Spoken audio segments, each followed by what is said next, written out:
Well, it's finally here. The highly anticipated limited edition Smartwool and Grateful Dead collection has finally dropped exclusively at smartwool.com. You may know Smartwool as the go-to brand for all things merino wool, from socks to base layers. Smartwool has been keeping people comfortable outside for decades with some of the softest and ethically sourced merino wool out there. Well, Smartwool's limited edition collection and collaboration with the Grateful Dead is back by popular demand right in time for the holidays. From t-shirts and hoodies to beanies and socks, now you can have the next level comfort of Smartwool with all your favorite iconic Grateful Dead designs. Shop the drop exclusively at smartwool.com and get it before it's gone for good. Gone for good. That's Smartwool, SMARTWOOL.com.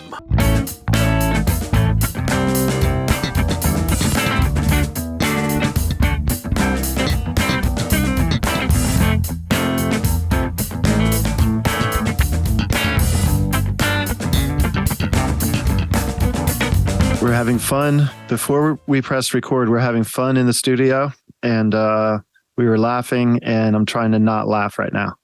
But anyway, it's good to laugh, but it's not good to laugh when you are the host of a podcast. Hello and welcome to episode 33, season 4 of the Undermine podcast by Osiris Media. I am your podcasty host, Tom Marshall, and we're in the thick of Phish's fall tour 1997, the tour some people consider their best ever. And I don't know yet if I'm in that camp, but there have been some pretty compelling arguments for it on these podcast episodes. And I forget if my co-host and Osiris Kingpin, RJB, is one of those people who makes the fall 97 peak tour claim. What say you, sir? Hello, Thomas. Hello. Yeah, I mean, I think that it is the peak of the era, which I guess is sort of qualifying and maybe not fair. That's unfair.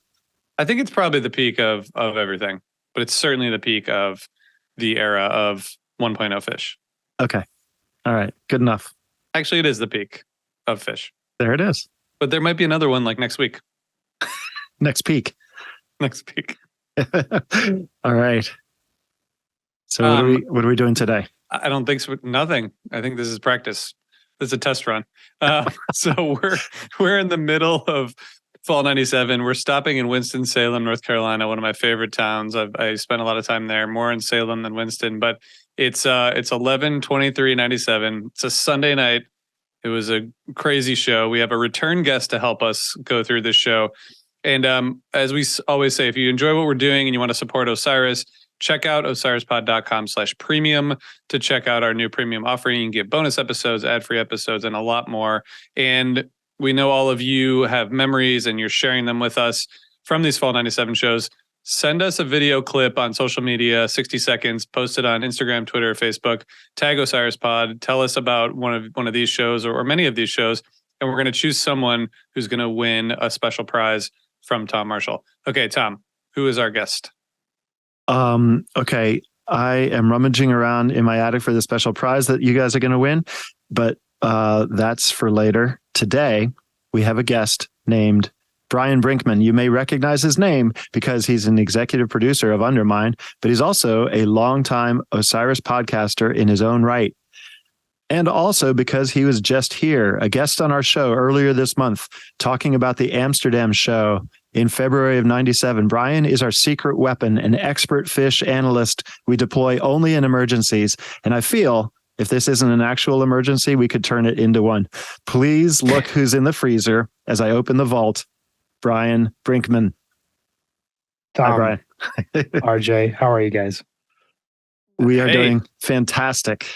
Wonderfully Fantastically. There you go. You used an adverb and I upped my game. Correct form. Very well. Very yes. good. You got to adverb when you're supposed to. Brian, welcome back, my friend. Phish, now here in the middle of fall tour, back in America since we saw you last. And they just played 2 nights, Friday and Saturday, at Hampton Coliseum and blew the roof off the place by every account. Here they are the next day, November 23rd, 1997. It's a Sunday in Winston-Salem, North Carolina. never miss a Sunday show. And they don't seem tired at all from Hampton, where there's no way anyone got any sleep. Do you agree? Yeah, I mean, I think that they showcase how energized and how locked in they continue to be by releasing this as the third part of that box set. I think most people in the years leading up to the 2011 release would have thought we're just going to at some point get 11/21 and 11/22/97. But I think that they knew both that this is all one weekend, but that there's a lot of themes that are carried over and expanded upon. And in some cases, I think really interestingly, fought against from the successes of Hampton, as this band is kind of at this point now 10 months since we last talked about 2/17/97. Obviously, you guys have talked about other 97 shows, but that band that was having so much fun and had discovered this new style and this new sound has been growing within that and perfecting that over the course of spring, summer, and now here we are in the fall, and they're kind of able to do anything and anything really, really, really well. Yeah. Yeah, Brian, this is like I mean, we can talk about set one, but the evolution of the sound is, the tour started 10 days before this, but just in the first set, you hear Black Eyed Katie. The whole sound is totally different than the first version. There's four versions of the song in 10 days. But this is like a totally different take on it. There's really no funky aspect to it at all. It's just like a really intense rock peak, which I feel like we hear throughout this. But I don't know, as the tour goes on, as we're looking really closely at it, you see these kind of like waves over the course of the tour, Yeah, and can I say something slightly controversial early on in the podcast? So I love Fall 1997. It is one of, if not my favorite Phish tour of all time. I think it is one of, if not the greatest Phish tours of all time.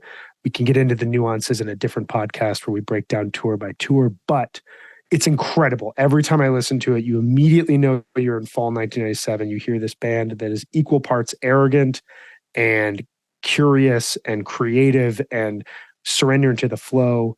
To me, Fall 97 is always thought of as this funk tour. To me, the best parts of Fall 97 almost have nothing to do with funk. And this show kind of exemplifies that. And you talk about it immediately in that Black Eyed Katie. That's a funk riff that they kind of wrote during soundcheck, brought to the stage, would later turn into MoMA Dance. But this version doesn't sound like the version the night before in Hampton, which was very funky, very gooey. A lot of early MoMA dances are very dance heavy.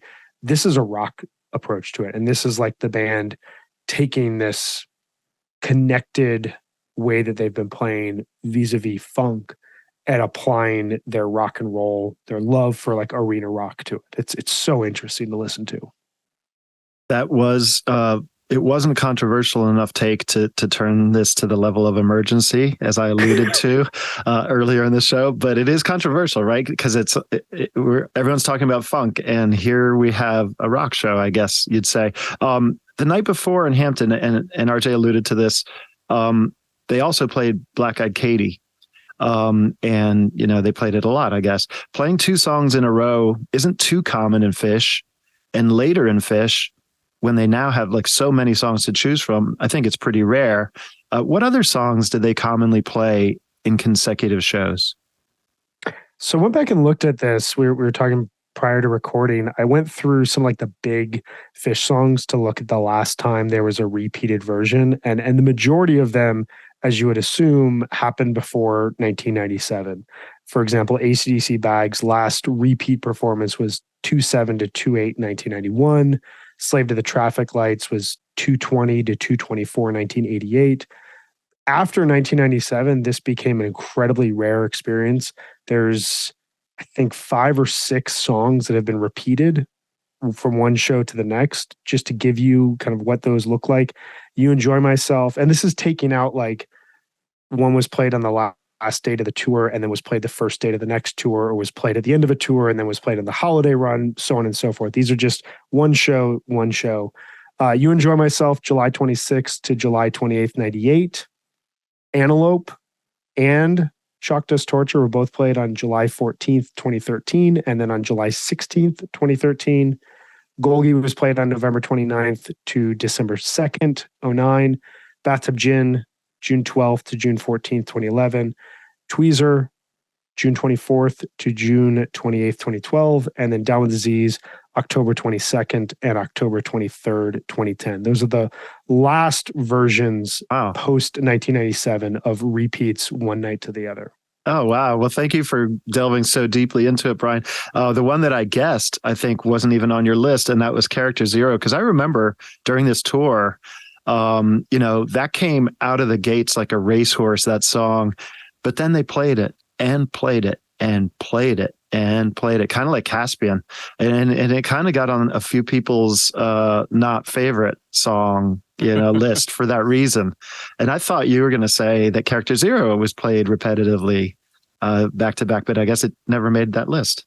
Well, actually, the last repeat version was November 23rd to November 26th, 97. So still in 1997. But yeah, it's right at this point that we're talking about that they would repeat that song, because the next version is like a 20-minute version. It opens the second set. It's mind blowing. But to your point, it's interesting. Like, you can almost think of this year and this tour in some senses like 1994, where they were pushing very specific songs. 1994 got ragged on at the time because it's so hoist heavy, and all these hoist songs that the band's really trying to push because they're consciously trying to push this album for the first time.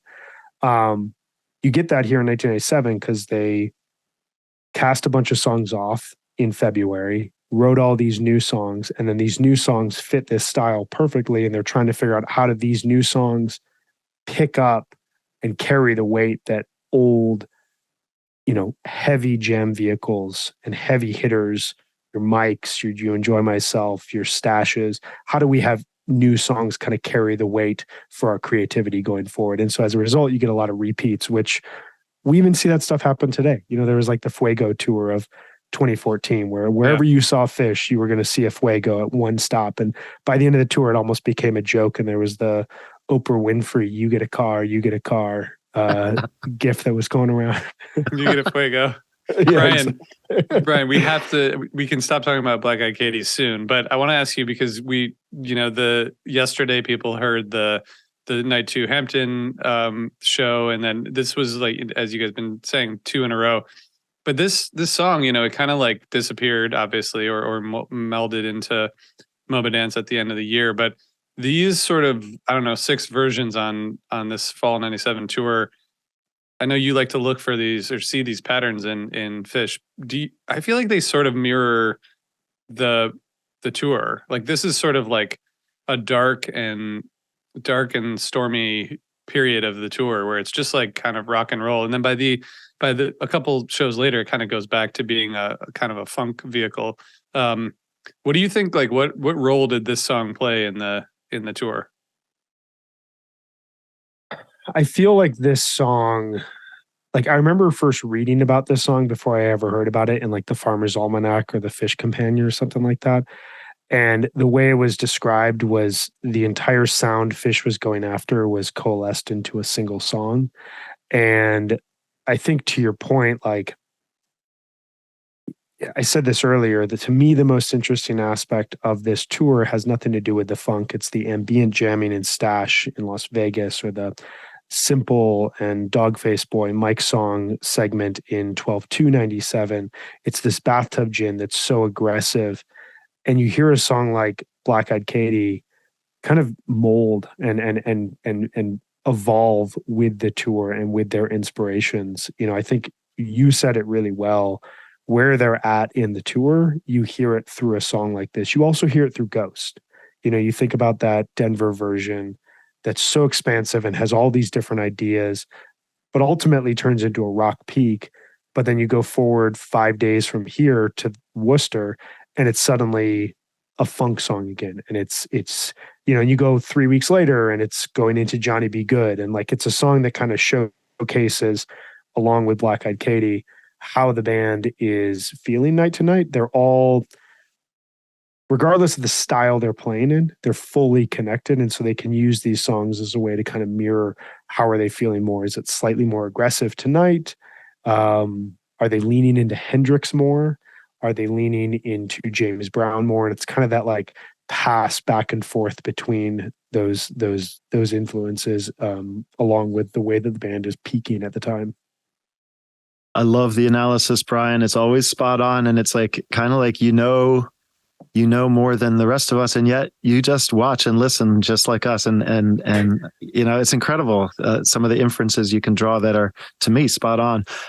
This stash, you mentioned it, and you can't talk about set one of this show without mentioning it a little bit more.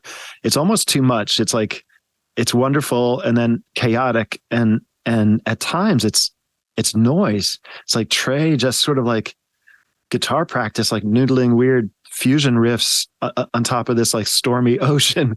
But then like halfway into the song, they get into that weird pulsing rhythm, which I love. That's my favorite part of the song. It's like 10 minutes in, and then it blossoms into some incredible stuff.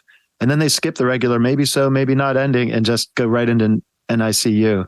I don't know if I have a question really, apart from, I guess, is this the jam of the show? I think it's the jam I enjoy the most. I think, we obviously have to touch on Bathtub Gin and, just how aggressive and long that is. But I think you're right. Like, I was thinking about it. This show feels like the distant cousin of Summer 1995 Phish, where they're really trying to experiment with music during this show. And they didn't necessarily do this in the previous two nights in Hampton. So I kind of wonder if it's just changing locations or if it's just like something in the water, something in the air, but they sound like they're channeling this band that went on stage every night with a goal of challenging their audience and testing their audience and being like, can you follow us? Like, are you willing to follow us as deep as we're going to go musically? And it's going to get weird. It's going to get noisy. You're not going to like all of it, but like, trust us. It also reminds me of like, there's a quote from Page in the It documentary where he's talking about the 38-minute 46 days that they play there. And he talks about there's a segment of music that gets so beautiful and so peaceful and so calm, like 20 minutes into that. And he talks about how without challenging themselves and diving completely off the deep end, you never find that music. And that music doesn't exist unless you work through all these battles. I think to your point about the stash, like, it showcases this band from 2 years earlier that still exists. That's like, this may fail completely, and we may, after 17 minutes, not find something and just abandon it. But instead, they find this like 3-minute segment of music that kind of foreshadows the music that they would play towards the end of the decade, like that millennial hyper groove hypnotic sound that you would get going into Big Cypress. It's like you hear that band being bridged with Summer 95. I don't know if you guys heard that in the stash, but I kept thinking about that while listening back to it. Yeah. You said my keywords: hyper groove, hypnotic. That's Tom's username on a lot of message boards. It is. I think the other aspect of it is just they weren't analyzing stuff. Yeah. Right. In this tour, we talked about that a couple episodes ago, but that allows them or forces them, depending on how you look at it, to like have those conversations within the music, and like kind of just everyone's pushing in different directions sometimes, and then it ends up in this really, really unique place. So it's really awesome set one. It's my job as a host to say it's time for a break, and we will be back with set two after a quick word from our sponsors, if RJ lets me get through this sentence. Don't do it. Have you ever wondered what it would feel like if your investments reflected what matters most to you? At Green Future Wealth Management, the advisors specialize in helping clients manifest their values in their financial lives. Green Future Wealth Management was founded by certified financial planner practitioner and longtime fan Nick Cantrell, named by Forbes as one of the top next-gen wealth advisors in the country. Whether you are just getting started or have complex investing and financial planning needs, visit them on the web at greenfuturewealth.com. You can sign up for the email list or take the Investing Values quiz. When you feel ready, schedule a free virtual consultation. In appreciation for the amazing Phish community and the incredible work being done by fans across the country, Green Future Wealth Management will be donating 10% of asset management proceeds from new Osiris listener clients to Fans for Racial Equity. Just be sure to mention Osiris when booking your appointment. Create your green future. Securities offered through Cambridge Investment Research Inc., member FINRA/SIPC. Advisory services offered through Cambridge Investment Research Advisors Inc. Cambridge and Green Future Wealth are not affiliated. And we are back. Our guest today is Brian Brinkman, and we are plunging into set 2 of November 23rd, 1997, which was in Winston-Salem, North Carolina. Go, RJ. So, Brian, let's talk about set 2. Again, we're kind of diverging from the funk in this show. I think the Gin opener has similar vibes to the Black Eyed Katie in that it's just hard driving, it's rocking, and man, it's a pretty cool jam, but it does not represent, I think, what most people think about when they think about this tour. No, I feel like the closest corollaries to this jam are the Wolfman's Brothers from Champaign on 11/19, as well as the one from Worcester on 11/30, which I think pissed a lot of fans off because it's basically like 12 minutes of one riff that just gets louder and quieter and louder and quieter. I love it. This Gin is not really like easy to listen to. Like I listened to the Haleys from 11/22 and this back to back, and it shocked me how different the band sounds. Like that Haleys, to make a sports analogy, that Haleys is like a modern basketball team where you have like shooters out past the 3-point line. So you have all this space and guys can drive and cut and pass and you get an open shooter and it's beautiful. And like the entire jam is as if it was composed. Every single section just makes sense and everyone has just enough time to breathe and kind of exhale and then move on to the next thing. And it's 24 perfect minutes. And this Gin is like a Jackson Pollock painting. It's just like they're just like throwing ideas and just seeing what happens. I mean, I don't know if it's good music or if it's just like the band like blowing off some steam. I don't really care. I really like it. It's just it's so aggressive for so long. And to me, this is them leaning into, you know, we can play as loud as Led Zeppelin right now in an arena. Trey can play as fast and aggressively as Jimi Hendrix, but it's as evil and demented as King Crimson. Like it's all these styles of music that the band has listened to and is in their DNA, all just being poured out over a 30-minute jam that I don't think could have been planned in any sort of way. It's just like, just go and we won't stop until we stop. Yeah, 30 minutes goes by quickly in this, I think. I mean, you know, sometimes it's like hard to hang out there for 30 minutes, but this one goes by pretty quickly. It's pretty wild. And then they, you know, into Down with Disease, which is 10 or 12 minutes. And then the lowrider is pretty fun. I'm not like, I've said this on other shows, like I'm not really one for the thematic cover going in and out of songs, but this is actually, I feel like the lowrider is really fun. There's like, it's pretty long and it gets into a groove. It's not just like a tease that they find themselves in. I'm on the same page with you, but I do like it here, kind of like you. It fits their. If there was ever a point where Phish was going to sound like, you know, they could play a song like Lowrider and like they existed in the mid 1970s, it's 1997.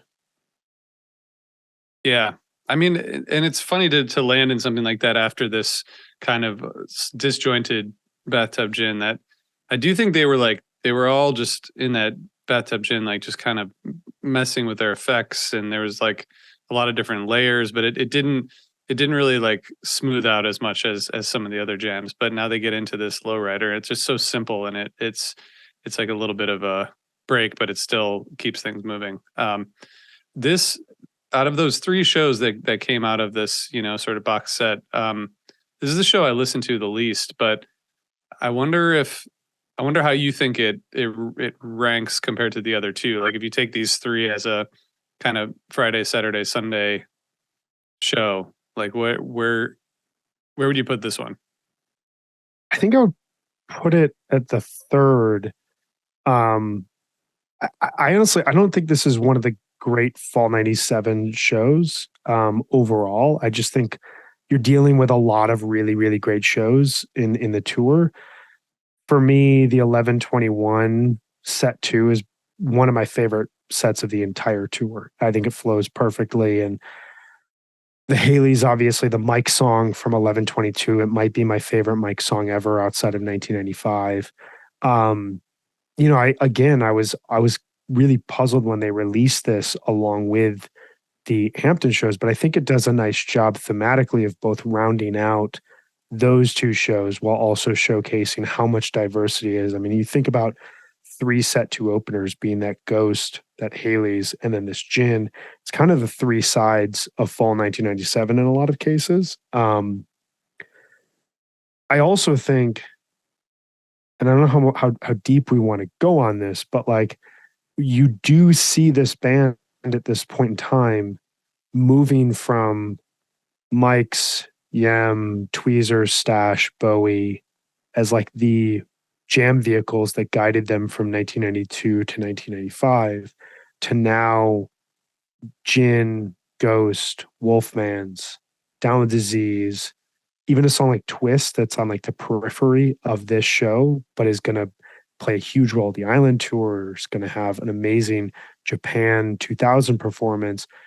You know, you just are starting to see the band move away from what was the bedrock of exploration and like, this is what's going to be your show highlight when you walk away. We start playing Mike's song. That is going to be the song you're going to walk away with. To now, newer songs are being introduced as the songs that will kind of carry the weight, which is, as we think about this tour 25 years later, you know, you can go through 2.0 where Piper becomes a huge jam vehicle, and then 3.0 where songs like Light, later Everything's Right become huge jam vehicles, and Set Your Soul Free.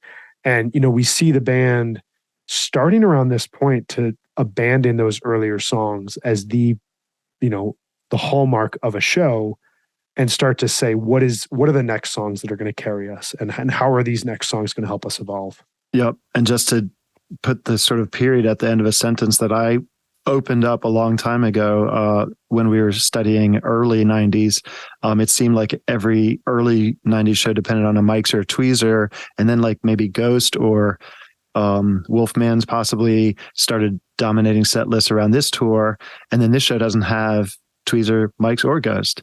And I think you just kind of answered that question. So it's just good to point out that Phish was able to begin turning any song into the atlas that's carrying the weight of the world. Absolutely. And you're going to see that throughout this tour as this tour is only 10 days old at this point in time and has 3 weeks left to it. And you're going to start to see additional songs start to carry the weight. And when we move into the Island Tour, you know, there's obviously a great Mike song, there's a great Yem, there's a great Tweezer, but there's a lot of other songs that are a part of that celebrated 4-night run and beyond. And that's, you're just seeing this band kind of change and evolve in real time here while also being at a peak period. And that's such a rare thing to like be that successful. And night to night, you're playing great shows and great jams, but you're also evolving on kind of a macro scale in ways that will impact you 20, 25 years later. I don't know. It's just mind blowing to think about.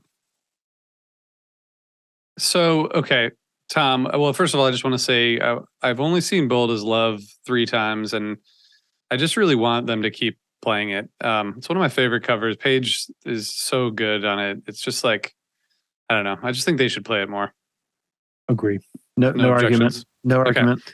Tom, there's a really great Julius encore. There's a bunch in this tour. There's actually several, including a couple other shows that I was at, and they just really like, it was just a chance for Trey to just kind of like shred at the end. And it made me think this song is, and also Fishman yells the whole time while Trey's soloing, which is just eggs them on, and they just keep like it's a really good version. But are the lyrics of this song a direct historical reenactment of the assassination of Julius Caesar in 44 BC? Because I think it probably went down exactly as this song is performed. Simple answer, yes. The direct historical reenactment. You know who called me out on this? It was a brand new album, just came out, and John Popper. This was actually up in Bearsville Phish must have been working on, or maybe working on mixing. Anyway, he had listened to Hoist. I forget what Phish was working on at the time. Or anyway, he drove up in a Jeep and he was playing Hoist and he was playing Julius. And he called me out. He said, they gave it to me, but I really don't want it. I came out on top by the luck of the draw. He said, that's nothing like Caesar. He said, Caesar wanted it. And I was like, I just kind of wrote it. Like, you're right. Maybe I should pay more attention to actual history if I'm using a historical person. So I just feel like you were channeling the first 2 years of the Clinton presidency and the rising contract with America and the looming 94 midterms. I interpret it as you taking 44 BC and putting it in 1994 America. Thank you. I'm going to go with that from now on. And John Popper, I hope you're listening. That's the answer. That's the answer. Brian, I think I know that the answer to this. However, I'm going to give you another chance to tell us whether these 3 shows, the 2 Hamptons and this Winston-Salem, are they the peak of the fall 97 tour? I'm going to say it's a peak. And the reason I say that is I think that if you take 11/17 through 11/23, you have this one segment that crosses the country as these 5 days. But then I think if you go from Philly to Dayton, you get another peak. And then if you fast forward, you get the New Year's run. That's another peak, which is not the tour, but is this late 1997. I think that it's one of the things that when you start to look at the nuts and bolts and the stats of this overall tour, one of the things that this tour has that most tours don't have. Most tours have a great stretch and then some periphery that's really interesting that all leads up to this is why X is a great tour.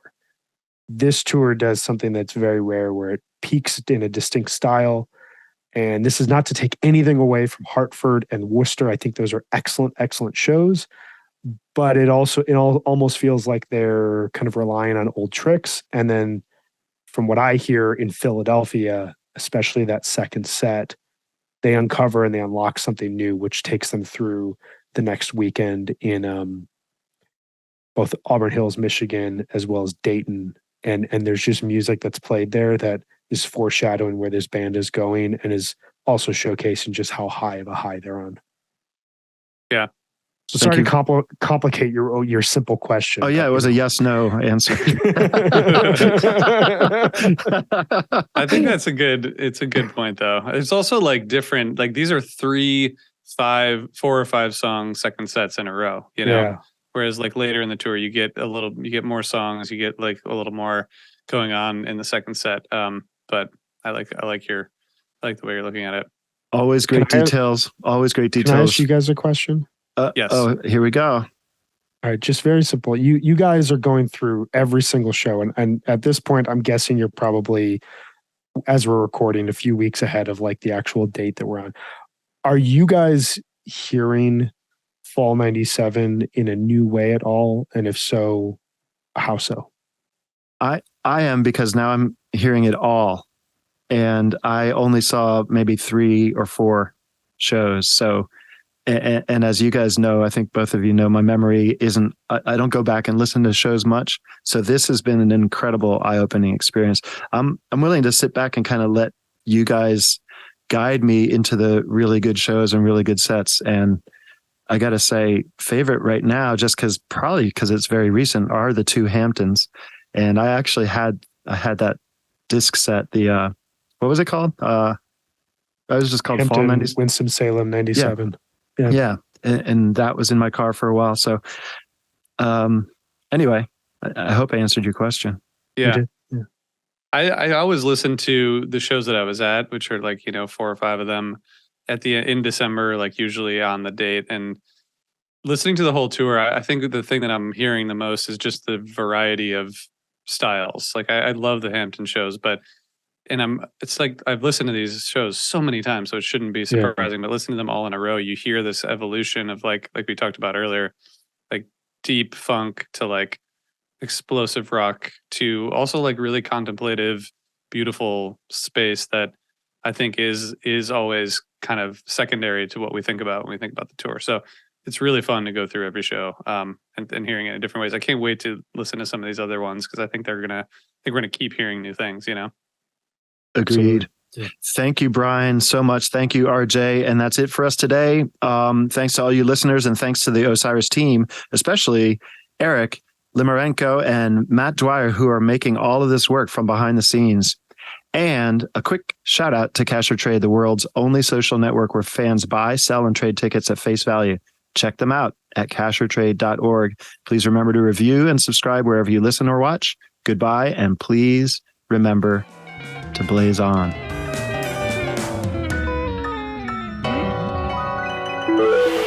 Osiris.